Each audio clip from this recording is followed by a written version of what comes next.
Many people have asked me a simple question: what do men want?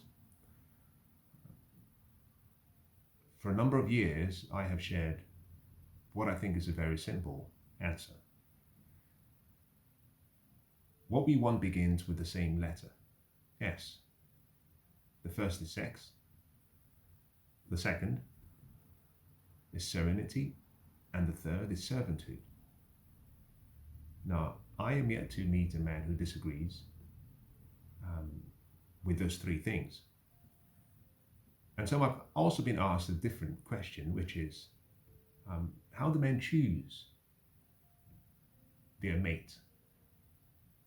And I have shared what I think, in my opinion, is a relatively consistent way in which men make their respective choices. Certainly there are exceptions to this, but in the majority of the cases, I've found a consistency amongst all men. Now, when I teach in my class, I begin by making a clarification of the group that I am speaking to. I think that is important. There are three groups usually that I try to focus on. The first I call my preschool group, and these are people who are aged 18 years and below. The second group, which is my focus group, and my main area of interest, are men between 18 and 35 years. And there is a final group, the third group, which are men who are 35 years and above. So when women ask the question, what do men want? The follow-up question should be, what group are you speaking or referring to? In any case, what I would like to do in the next few minutes is give you what I think is a very simplified list of what men think about when choosing a spouse or making a selection for a mate. Irrespective of the group in question, you'll find a consistency, a theme across each group. I'll start by giving you what I believe will be a simplified way of remembering what we want and how we choose our mate. Now, I read a book many years ago called All I Know, I Learned in Kindergarten. And so in thinking about how best to put across my ideas, I thought about the ABCD in men. Let me begin with the first, which is A. Now, A refers to your age. B refers to your beauty. C is your character. D is your dedication. E, your education. F is your family or your familial lineage. G is your growth. And I is your inspiration. Now I can go on, but let's be very, very clear. If you can understand A to I, then in principle you have already captured about 95% of the decisions we take into consideration when choosing a spouse. Now, I think it would be remiss of me not to expand on those ever so slightly. So here we go. Let's begin with A, your age. Now, the reason we care about your age is primarily related to one and only one reason: fertility. Now, in some of the sessions I've done in the past, I talk about something called your reproductive fertility value. And so for men who are 35 and above, or between 18 and 35, some of them want to be fathers. Some of them want to have a family. And so they think about your age in relation to your reproductive fertility value, which is your, what I call your RFV. Now, in terms of B, which is beauty, beauty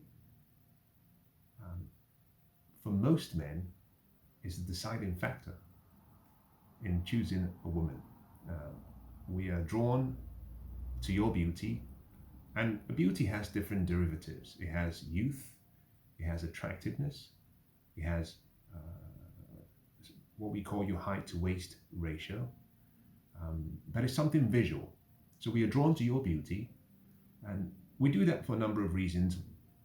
We're thinking about the possibility of reproducing or procreating with you, in addition to being attracted to you, because there is one motivation that men really, really, really want, and something that we need, which is sex. A man's attraction to you has a correlation with how much he finds you attractive. The more attractive you are, the more we want to have sex with you. The purpose for dating for men is to have sex. So you can be young, you can have a great RFV in terms of fertility, but if you're not attractive, unfortunately, the number of men who find you to be desirable will be slightly less. Now, C has to do with your character. And in relation to your character, what I am referring to really has to do with your ability to become a good mother, your ability to be teachable as a spouse or as a mate. Men generally are looking for people who are teachable, people who are easy to get along with. Now, let me go back to what I said about the 3 S's: sex, serenity, and servitude. Now, by character and teachability, I'm talking about serenity. We don't like people to nag on us on a daily basis or on an hourly basis. So the more teachable you are, the easier you are to get along with. Interestingly, the younger you are, the easier it is for a man to get along with you, because you haven't had all the worldly experience, and therefore you don't have to, and we don't have to deal with trying to undo what we believe to be things you've learned from past relationships which are not conducive to us. There is a saying that the illiterate of the 21st century is one who will not be one who cannot read or write, but one who cannot learn, unlearn, and relearn. So teachability is very important. Now, D is dedication. And by dedication, what we're looking for is honor and respect. Now, respect is earned, but honor is a gift. Honor has to do with you recognizing what makes us unique and what makes us different from any other man. And in effect, celebrating that difference that you have identified in us, which you do not see, or which you see seldomly in other men. So we're looking for whether you're dedicated to us. We're generally very jealous people. We want to have claim to you and not have anyone else have claim on you. And that comes with respect, honor, and in principle, you dedicating yourself to us. Now, in one of my prior sessions, I talk about the difference between commitment and dedication. A man can be committed to you, but not dedicated to you. A woman can be dedicated to you, but she also has to be committed to you first. Now, E is education. And by education, I'm referring to not your education from an academic perspective. What we are focusing on is how well you were educated between 18 years and prior, from when you were a child all the way up to 18. In other words, were you developed to be a woman? Are you feminine? Did you learn all the feminine values, the traditional values that women from prior generations had? Are you aware of your role in society, your role in the community, your role in the family, your role with a man? All of that education is not something a man can equip you with.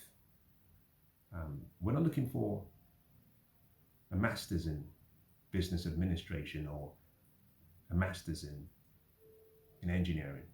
We're looking for whether you were schooled by your mother and your loved ones. Now, F is family, and this connects to E. And family has to do with your upbringing, your family line. In many ways, if you meet someone who has come from a two-parent family, a two-parent loving family, where each sibling cared for and loved the other, then what you have is a soil where the man can plant his seed, and when the seasons come, the soil will bear much fruit. In many ways, what you're looking for is where good soil and good seed can come into a covenant to produce good offspring. So we look at your upbringing, but one of the reasons we look at your family is we're trying to understand whether there are issues, emotional issues, traumatic issues. To put it in more on a colloquial term, we're looking for whether you have baggage, family baggage, emotional baggage, relational baggage, and whether we want to be involved with you. Now, a friend of mine once said to me that everyone has baggage. You just have to choose and identify who you're happy with and who you're happy to help unload the baggage and sort through the baggage. And we're all broken people. So we're not scared by your past. We're just concerned that there may be issues in your past that we're not familiar with or that we're unable to help you resolve. Now, G is growth. Again, this goes back to being teachable. Some people have a closed mindset and some others have a growth mindset. Generally, men are looking for people who have a growth mindset.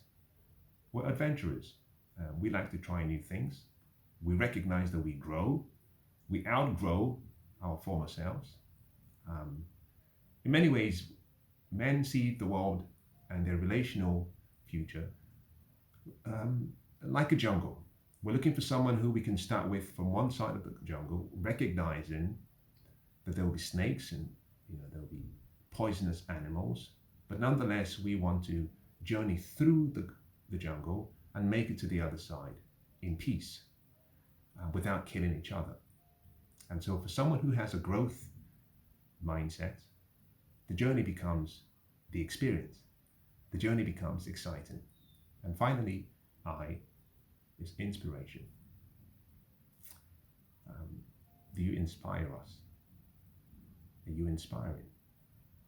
Are you inspired by life? What inspires you? Now, one of the reasons why we think about inspiration is this. If a man can stay inspired, there is almost nothing he cannot do. If a man is uninspired, there's seldom anything he will attempt. Now, men are raised and have been taught to seek for the affirmation, the validation, the approval of women. Intrinsically linked in that pursuit is we're seeking for inspiration. Someone who can bring us up when we're down, someone who can encourage us when we need encouragement, someone who can be a critique, but an intelligent, reasonable voice of counsel, but someone who is inspirational. And the reason for this is because in every man there is a king and there is a kid. Sometimes the kid in us rises to the surface. The woman has to know how to speak to the king in the man, even when the kid is acting a fool. Inspiration is how she does that. It's quite simple, wasn't it? A, B, C, D, E, F, G, and I. Now, I hope that's been useful.